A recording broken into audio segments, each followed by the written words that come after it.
சொந்த அறிவில் சுய சிந்தனையில் பேசுகிற தமிழகத்தின் ஒரே தலைவன் என் எழுச்சி தமிழன் தான். அவர் பேசுகிற பேச்சு உலக தமிழர்களுக்கு மட்டுமல்ல, உலகத்தில் ஒடுக்கப்பட்ட, உரிமை மறுக்கப்பட்ட அத்தனை மக்களுக்கும் அத்தனை மொழிகளிலும் மொழிபெயர்த்தால் அது அந்தந்த மொழிகளுக்குள்ள ஒடுக்கப்பட்ட மக்களுக்கான குரலாக இருக்கும்.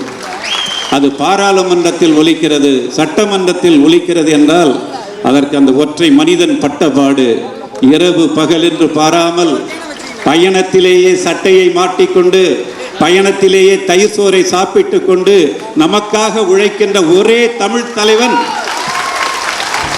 எம் எழுச்சி தமிழன் தான். அவருக்கு கவியரங்காக என் அன்பு தம்பிகளும் தங்கையும் இங்கே தமிழில் அவருக்கு பூக்கள் தூவி வாழ்த்து சொல்ல இருக்கிறார்கள். அதற்கு இடையூறாக நான் அதிக நேரம் இடையூறு செய்ய விரும்பவில்லை.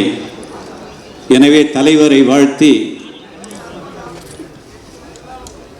பாடிவிட்டு நான் விடைபெறுகிறேன்.